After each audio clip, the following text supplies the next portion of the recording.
Every good students, good morning. आज हम चीन के संविधान की विशेषताएं कर रहे हैं, जिनके विशेषताओं के कुछ जो टॉपिक थे उस पर चर्चा हमने इनसे पिछले वीडियो में की थी। आज हम शेष जो चीन के संविधान की विशेषताएं हैं उन पर विचार विमर्श करेंगे। जैसा कि चीन का संविधान 4 दिसंबर 1982 को स्वीकार किया गया था, जिसमें 138 अनुच्छेद हैं और 5 अध्याय हैं। चीन के संविधान की संक्षिप्त विशेषताएं जो कि हम सब जानते हैं।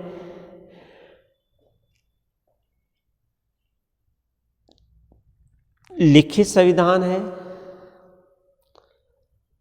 एक प्रस्तावना है, 4 अध्याय हैं और 5 भाग हैं। इस प्रकार से ये कठोर संविधान है, जनवादी लोकतांत्रिक तानाशाही है, जनवादी गणतंत्र है, लोकतांत्रिक केंद्रीकरण है। इन सब बातों पर हमने पिछले वीडियो में विस्तार से विवरण किया था।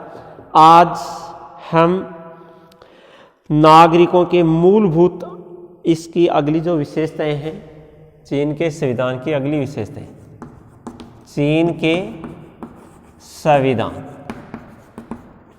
की विशेषताएं। तो चीन के संविधान में मौलिक अधिकारों व कर्तव्यों की व्यवस्था की गई है। जो चौथा संविधान है, 1982 का संविधान है, इस संविधान में मौलिक अधिकारों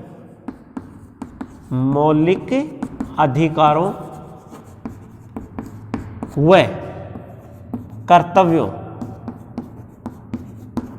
की व्यवस्था की गई।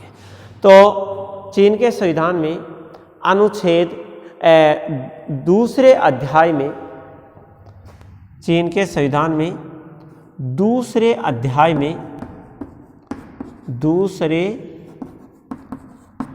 में अनुच्छेद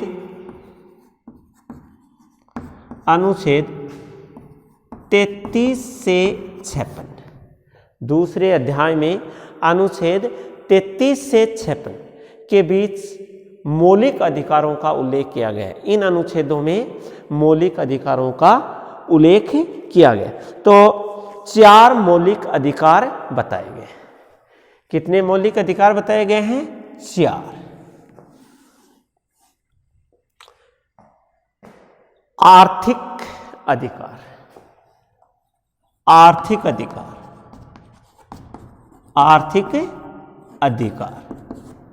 अब चीन के नागरिकों को आर्थिक अधिकार में काम करने का अधिकार है, विश्राम करने का अधिकार है, बुढ़ापे, बीमारी और आवश्यकता की स्थिति में आर्थिक सहायता प्राप्त करने का अधिकार है। इसके साथ ही काम का अधिकार, संपत्ति का अधिकार, विश्राम का अधिकार, बुढ़ापे, बीमारी, अपाहिज की स्थिति में आर्थिक सहायता प्राप्त करने का अधिकार, ये चीन के संविधान में आर्थिक अधिकार हैं। आर्थिक अधिकार कौन कौन से बताए गए हैं? काम का अधिकार, विश्राम का अधिकार, काम का अधिकार, विश्राम का अधिकार और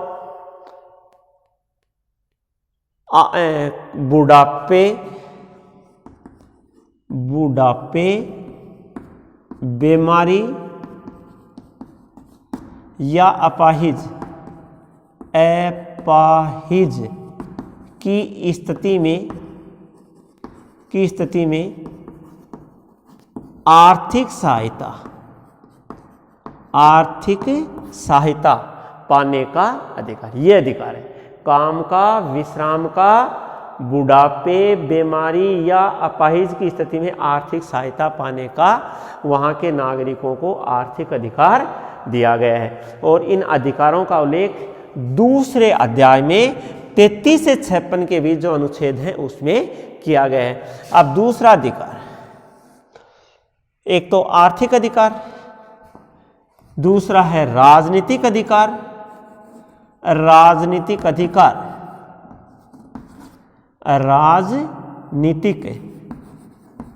राजनीतिक अधिकार।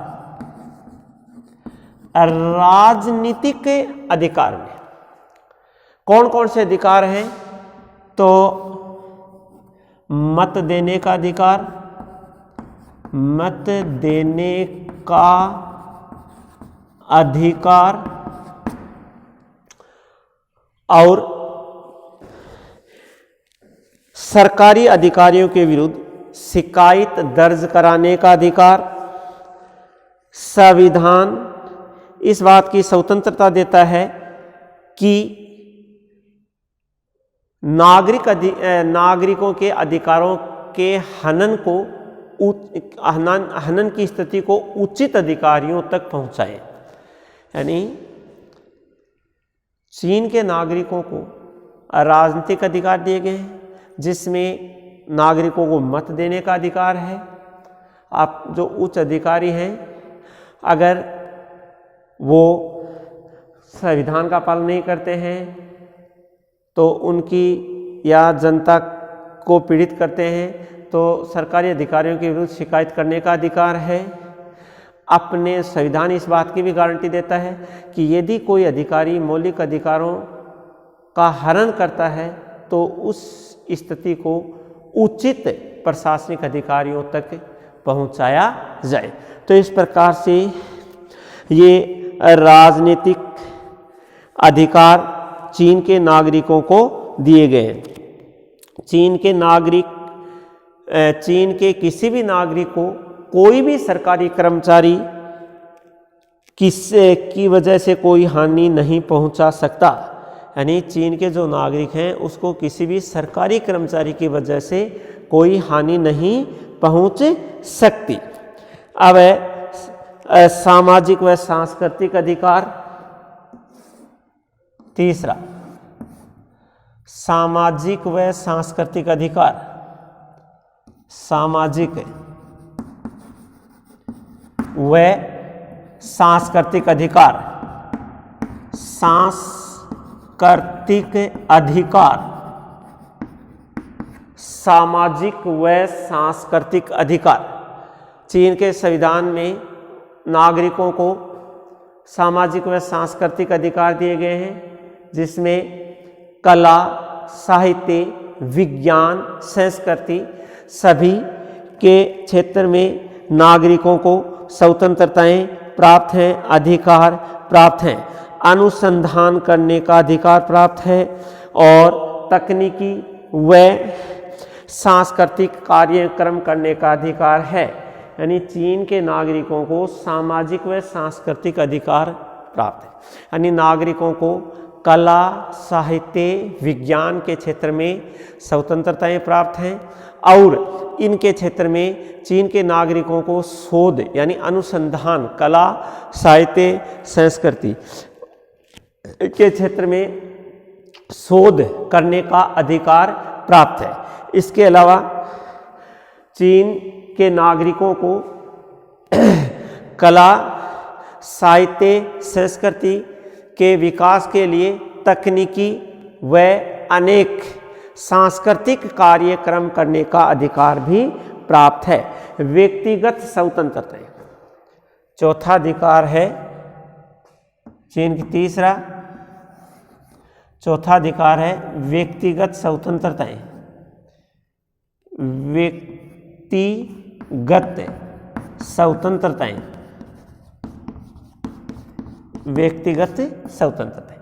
चीन के नागरिकों को अनेक व्यक्तिगत स्वतंत्रताएं मिली हुई हैं, जैसे भाषण देने की स्वतंत्रता, अभिव्यक्ति की स्वतंत्रता, सभा व प्रदर्शन करने की स्वतंत्रता, धर्म पालन की स्वतंत्रता। इस प्रकार से किसी भी नागरिक को अनुचित रूप से बंदी नहीं बनाया जा सकता, और पारिवारिक सुरक्षा की भी गारंटी दी जाती है। संविधान ये घोषणा करता है कि ये सारे अधिकार महिलाओं को भी पुरुषों के सम्मान मिले हुए। तो व्यक्तिगत स्वतंत्रता में कौन कौन से स्वतंत्रता है?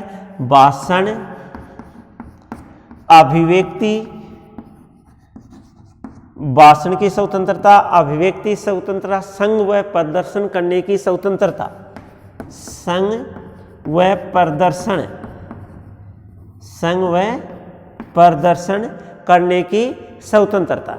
इस प्रकार से प्रत्येक चीन का संविधान नागरिकों को उनके अधिकारों की गारंटी देता है। अनुचित तरीके से उसको बंदी नहीं बनाया जा सकता। ये सारे चीन के नागरिक, पारिवारिक सुरक्षा का भी अधिकार दिया गया। ये सारे उसके स्वतंत्रताएं हैं। और नागरिकों की जो स्वतंत्रताएं हैं वो महिलाओं और पुरुषों दोनों को समान रूप से दिए गए। जो स्वतंत्रताएं महिलाओं की हैं वे ही स्वतंत्रताएं वहाँ नागरिकों को भी दी गई हैं। महिलाओं और नागरिकों दोनों को समान रूप से स्वतंत्रताएं दी गई। चीन के संविधान में वहाँ के नागरिकोों को अनेक कर्तव्य भी दिए गए हैं। चीन के नागरिकों के कर्तव्य, अनेक कर्तव्य, सार्वजनिक संपत्ति की सुरक्षा का कर्तव्य, सार्वजनिक संपत्ति की सुरक्षा का कर्तव्य, संवैधानिक कानूनों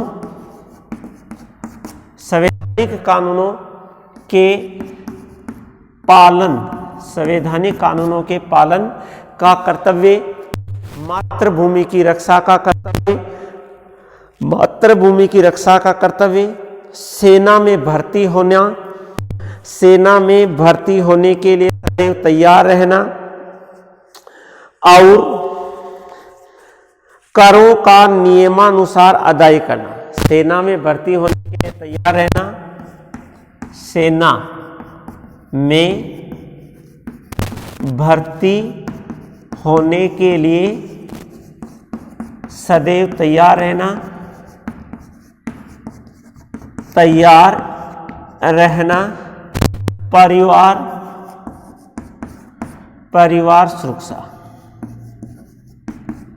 परिवार सुरक्षा, सेना में तैयार रहना और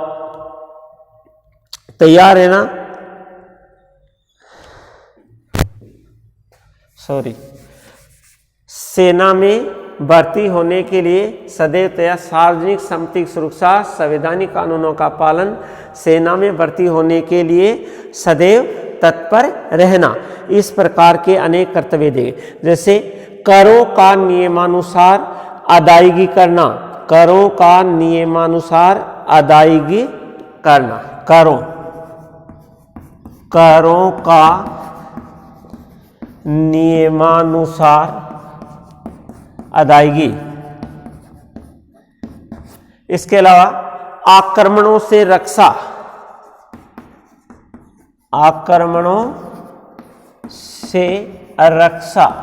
ये मूलभूत वहां के नागरिकों के कर्तव्य हैं। चीन में एक दलीय व्यवस्था है। चीन में एक दलीय व्यवस्था है। चीन में एक दलीय व्यवस्था है। चीन के संविधान की प्रस्तावना, साम्यवादी दल, चीन के संविधान की प्रस्तावना में एक ही दल के महत्व को स्वीकार किया गया है। साम्यवादी दल के महत्व को ही स्वीकार किया गया और चीन की सभी जातियां एक ही साम्यवादी दल के नेतृत्व में लगातार कार्य कर रही हैं और नए नए विकास कर रही हैं। तो इस प्रकार से चीन में जो मजदूर दल है, जो साम्यवादी दल है, सभी दल, वहाँ ऐसा नहीं है कि अन्य दल नहीं है, चीन में अन्य दल भी हैं, अन्य दलों को भी स्वतंत्रता प्राप्त है, लेकिन वो साम्यवादी दल के नेतृत्व में ही कार्य करेंगे। तो इस प्रकार से चीन में एक ही दल साम्यवादी दल के महत्व को स्वीकार किया गया है। अब है राष्ट्रपति, उपराष्ट्रपति, राष्ट्रपति, अगला है राष्ट्रपति व उपराष्ट्रपति। उपराष्ट्रपति के पद की व्यवस्था, के पद की व्यवस्था। चीन का जो वर्तमान नया संविधान है, इस संविधान में राष्ट्रपति व उपराष्ट्रपति के पद की व्यवस्था की गई है। राष्ट्रपति के पद की व्यवस्था की गई है। राष्ट्रपति का चुनाव राष्ट्रीय कांग्रेस द्वारा किया जाता है। राष्ट्रपति उपराष्ट्रपति का चुनाव किसके द्वारा किया जाता है? राष्ट्रीय जन कांग्रेस, राष्ट्रीय जन कांग्रेस द्वारा राष्ट्रपति का चुनाव किया जाता है। राष्ट्रपति को चीन के नए संविधान में अनेक अधिकार दिए गए हैं, जैसे अधिकार, राष्ट्रपति के अधिकार। तो राष्ट्रपति के कौन से अधिकार हैं? आदेश देने का, आदेश देने का अधिकार। इसके अलावा चीन के राष्ट्रपति को आदेश देने का अधिकार होता है। प्रधानमंत्री की नियुक्ति, प्रधानमंत्री, ये औपचारिक अधिकार है,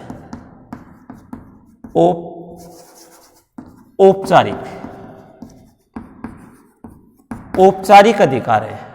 चीन के राष्ट्रपति के औपचारिक अधिकार कौन से हैं? तो आदेश देने का अधिकार, प्रधानमंत्री की नियुक्ति, ऑडिटर जनरल की नियुक्ति, ऑडिटर जनरल की नियुक्ति। इसके अलावा युद्ध की घोषणा करना, ऑडिटर जनरल की नियुक्ति, और जो विदेशी राजदूत होते हैं उसके प्रमाण पत्र लेना। विदेशी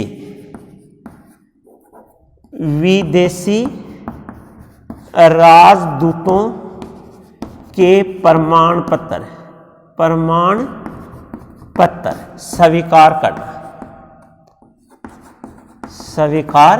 विदेशी राजदूतों के प्रमाण पत्र स्वीकार करना, ऑडिटर जनरल की नियुक्ति, प्रधानमंत्री की नियुक्ति, आदेश देने का अधिकार, और चीन के राष्ट्रपति को युद्ध की घोषणा करने का अधिकार भी होता है। देश में मार्शल लॉ लागू करने का भी अधिकार होता है।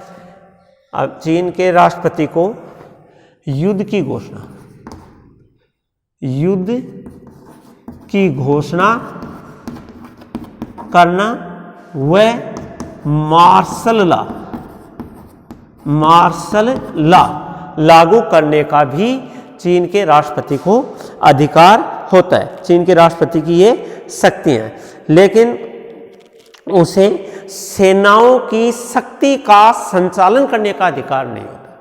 चीन के राष्ट्रपति को सेनाओं की शक्ति का संचालन करने का अधिकार नहीं होता। सेनाओं की शक्ति का संचालन करने के लिए वहाँ एक अलग ही आयोग का गठन किया गया है, जिसे केंद्रीय सैनिक आयोग कहा जाता है।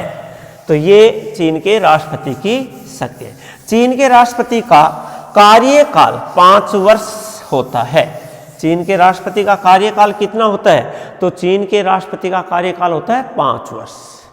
चीन के राष्ट्रपति का कार्यकाल 5 वर्ष। राष्ट्रीय जनवादी कांग्रेस द्वारा उसकी नियुक्ति की जाती है।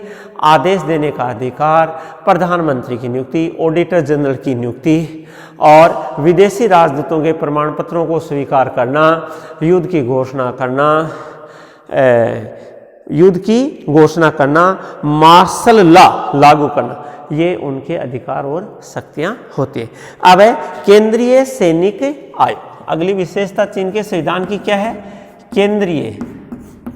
केंद्रीय सैनिक आयोग, केंद्रीय सैनिक आयोग। चीन में सेना में नियंत्रण रखने के लिए संविधान में एक अलग ही केंद्रीय सैनिक आयोग का गठन किया गया। केंद्रीय सैनिक आयोग किस पर नियंत्रण रखता है? सेना पर नियंत्रण रखता है, सेना पर नियंत्रण रखता है। इसमें कौन कौन होते हैं? केंद्रीय सैनिक आयोग में कौन कौन होते हैं? तो सभापति, सभापति, उपसभापति, उपसभापति व सभापति, उपसभापति व अन्य सदस्य होते हैं। अन्य सदस्य इसमें होते हैं। सभापति होता है, उपसभापति होता है, अन्य सदस्य होते हैं। किसमें? केंद्रीय सैनिक आयोग में। ये किस पर नियंत्रण रखता है? सेना पर नियंत्रण रखता है। केंद्रीय सैनिक आयोग की शक्तियां किस में होती हैं? सभापति में होती है। सभापति ये केंद्रीय सैनिक आयोग है, ये इसको किसके प्रति उत्तरदायी बनाया गया है? तो केंद्रीय सैनिक आयोग को राष्ट्रीय जनवादी कांग्रेस, राष्ट्रीय जनवादी कांग्रेस केंद्रीय सैनिक आयोग को राष्ट्रीय जनवादी कांग्रेस व उसकी स्थायी समिति, उसकी स्थायी समिति के प्रति उत्तरदायी बनाया गया है, के प्रति उत्तरदायी बनाया गया। यानी ये केंद्रीय सैनिक आयोग राष्ट्रीय जन कांग्रेस और उसकी स्थायी समिति के प्रति उत्तरदायी होता है। इस प्रकार केंद्रीय सैनिक आयोग होता है और सभापति, उपसभापति, अन्य सदस्य इसमें होते हैं। इसका समस्त दायित्व उपसभापति पर होता है। अब है विदेश नीति। चीन में विदेश नीति के सिद्धांतों का उल्लेख। चीन का जो संविधान है, चीन के संविधान में विदेश नीति के सिद्धांतों का उल्लेख किया गया। चीन के संविधान में विदेश नीति के सिद्धांतों का, विदेश नीति के सिद्धांतों का उल्लेख किया गया है और कहा गया है कि चीन का भविष्य, विदेश नीति के जो सिद्धांत हैं उसमें कहा गया है कि चीन का भविष्य समस्त देशों के साथ जुड़ा हुआ है, समस्त जनसंख्या के साथ जुड़ा हुआ है। चीन का भविष्य समस्त, चीन का भविष्य समस्त जनता के साथ जुड़ा हुआ है, जनता के साथ जुड़ा हुआ है। एक तो ये विदेश नीति है। चीन के विदेश नीति सिद्धांत क्या है? चीन का भविष्य समस्त जनता के साथ जुड़ा हुआ है। चीन पंचशील, चीन किन सिद्धांतों का पालन करेगा? पंचशील के सिद्धांतों का पालन करेगा, जिसमें अनाक्रमण है, अहस्तक्षेप है, दूसरे देश की एकता अखंडता की रक्षा करनी है, आंतरिक मामलों में हस्तक्षेप नहीं करना है, पहले किसी पर आक्रमण नहीं करना है, शांति को बढ़ावा देना है, शांतिपूर्ण सहअस्तित्व को बढ़ा देना। ये जो पंचशील के सिद्धांत है, इन सिद्धांतों का चीन अपनी विदेश नीति में पालन करेगा। तीसरी चीन की विदेश नीति का क्या सिद्धांत रहेगा? चीन की विदेश नीति का सिद्धांत रहेगा उपनिवेशवाद, साम्राज्यवाद की जो प्रवृत्तियां हैं, उपनिवेशवाद, साम्राज्यवाद, उपनिवेशवाद,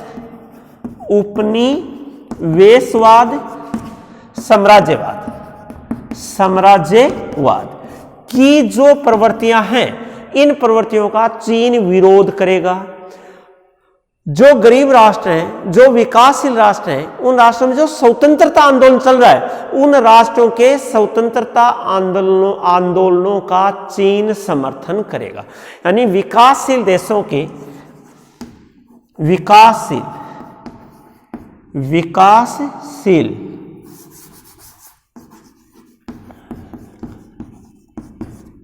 विकासशील देशों के स्वतंत्रता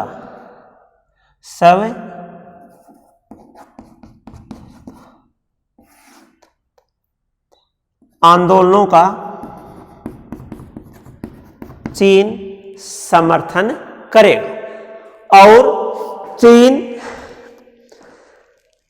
एक ऐसी स्वतंत्र विदेश नीति अपनाएगा, चीन एक ऐसी स्वतंत्र विदेश नीति अपनाएगा जिसमें चीन स्वतंत्र विदेश नीति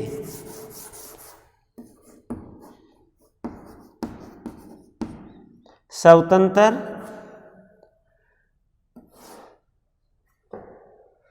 विदेश नीति अपनाएगा जिसमें सभी देशों के साथ राजनीतिक, आर्थिक, सांस्कृतिक संबंधों को सुदृढ़ बनेगा। चीन ऐसी स्वतंत्र विदेश नीति अपनाएगा जिसमें विश्व के सभी देशों के साथ राजनीतिक, आर्थिक सांस्कृतिक संबंधों को सुदृढ़ बनाएगा। चीन विश्व शांति, मानव प्रगति के लिए प्रयत्नशील रहेगा। चीन विश्व शांति व मानव प्रगति के विकास के लिए प्रयत्नशील रहेगा। तो ये चीन की विदेश नीति के सिद्धांत है। क्या है? भविष्य में समस्त जनता के साथ चीन का भविष्य जुड़ा हुआ है, पंचशील के सिद्धांतों का पालन करेगा, उपनिवेशवाद साम्राज्यवाद का विरोध करेगा, विकासशील देशों की स्वतंत्रता जो आंदोलन है उसका समर्थन करेगा। चीन स्वतंत्र विदेश नीति अपनाएगा जिसमें सभी देशों के साथ राजनीतिक, आर्थिक व सांस्कृतिक संबंध स्थापित करेगा और चीन विश्व शांति, मानव प्रगति का समर्थन करेगा। ये चीन के विदेश नीति के मुख्य सिद्धांत है। न्यायपालिका की अधीन स्थिति चीन के संविधान की अगली विशेषता है। न्यायपालिका की अधीन स्थिति, न्यायपालिका की अधीन स्थिति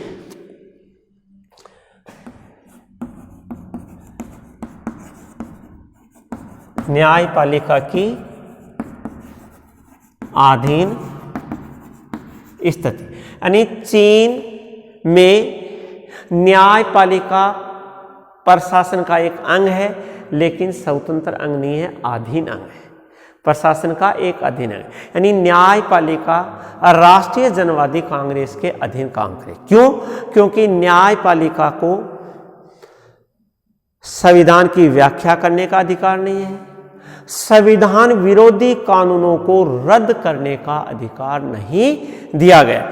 ये अधिकार चीन में न्यायपालिका को नहीं दिए गए। न तो संविधान की व्याख्या करने का अधिकार है, न ही संविधान विरोधी कानूनों को रद्द करने का अधिकार है और न ही सरकारी हस्तक्षेप के विरुद्ध नागरिकों के मौलिक अधिकारों की रक्षा करने का अधिकार है। न तो नागरिकों के मौलिक अधिकारों की रक्षा करने का अधिकार है, न संविधान की रक्षा करने का अधिकार है, न संविधान की व्याख्या करने का अधिकार है, न ही संविधान विरोधी कानूनों को रद्द करने का अधिकार। ये सारे अधिकार चीन में न्यायपालिका को नहीं दिए गए। न्यायपालिका किसके अधीन है? न्यायपालिका है वो राष्ट्रीय जनवादी कांग्रेस यानी संसद के प्रति उत्तरदायी है, उसके अनुसार वो कार्य करती। तो इस प्रकार से जनवादी चीन का जो संविधान है वो एक अनोखा संविधान है, एक दलीय व्यवस्था है। इसमें लोकतांत्रिक केंद्रीकरण की प्रवृत्ति, साम्यवादी दल का कठोर नियंत्रण, इस प्रकार की प्रवृत्तियां देखने को मिलती हैं। हम कह सकते हैं चीन की राजनीतिक प्रणाली औपचारिक तथा विधायी रूप रेखा प्रस्तुत करता है। संविधान द्वारा एक समग्रवादी शासन व्यवस्था की स्थापना की गई है। Thank you. शेष अगले वीडियो में।